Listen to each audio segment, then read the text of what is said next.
bigyan ko kayo ng mga update sa mga binibreed ko ngayon dito sa mga breeding tank dito sa aking simpleng setup.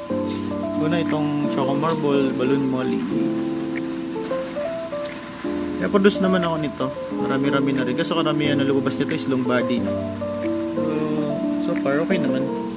Yan, may mga short body naman yung iba. Sunod, kung AFR tsaka albino full white. Naantay ko pa, bali nito yung yung isang AFR na male kasi namatay sa delivery. Tapos yung natagalan sa biyahe. Tsaka yung albino full white na yun. Isang pair yung namatay. Isang male, isang female. Bali yan na natira. Pag sama-sama ko sila sa isang tank. Yan. Tapos, albino blue topaz. Ito, marami na ako na-produce nito. Albino blue topaz. Yung male sa taas. Bali may out na rin ako nito ngayon. Next, itong black dragon snake skin. Yun yung parents. Yun yung male. Matago doon sa ilalim ng laki bamboo. Pero naman ako ditong na palabas na mga fry. Kaso medyo kokoти pa. Sunod itong blue Moscow. Itong blue Moscow is isa sa gusto kong strain. At meron na din ako nitong na-produce na mga fry. Ngayon on grooming sila. First batch, second batch na ako na-produce nito. Blue Moscow. So, Dumbo Ear Mosaic. Itong Dumbo Ear Mosaic is almost 1 year mahigit na sa akin. Medyo okay pa naman yung mga lumalabas na anak. So far so good. Isa sa mga gusto ko ding strain, mga mosaic. Dumbo Ear. Sunod, hindi lang ako mahilig sa gabi, mahilig din ako sa molly, mga balloon molly. Ayan yung mga PKBM na na-produce ko na. Crystal Blue Eyes na PKBM. Bali to, ano na to? First generation ng mga anak ng breeder ko. Next, itong Yellow Tiger Mosaic. Ito sa mga bago kong strain din na isa mga gusto ko dahil mosaic. Tingnan nyo naman yung male niya, no?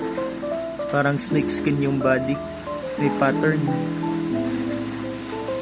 Ganda.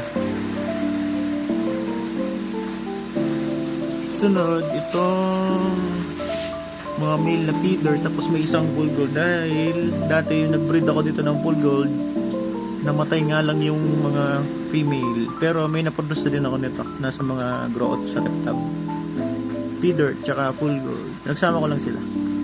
Next, itong purple dragon snake skin. Ayan yung male.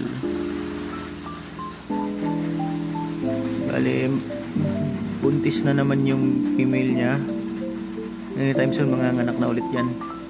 Bali, naantay ko lang.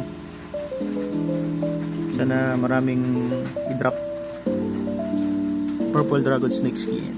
Sunod, itong purple mosaic. Dahil mosaic siya, isa sa gusto ko na naman to. Itong strain na to. Ayun yung male. Purple mosaic. Sana makaparami ako nito. Dahil gustong kong strain na to. Mosaic.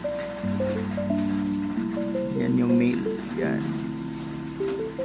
Sunod, yung last ko ng mga binibreed dito, ito yung buki.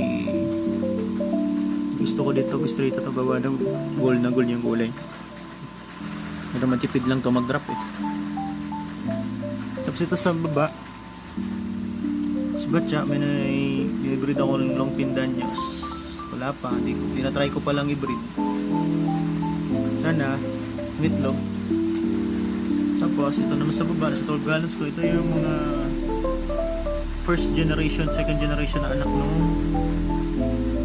mga blue Moscow. Puro to female kasi yung mga male nandun sa mga reptile, tsaka yung nasa grooming plastic container, nihiwalay ko na agad. Tapos ito yung nag-iisa kong flower horn, nasa 35 gallons. Masariling alaga lang. ZZ strain, Zenzu. Flower horn, ZZ. At yan yung mga inalagaan ko dito sa aking simpleng setup. Thank you sa panonood.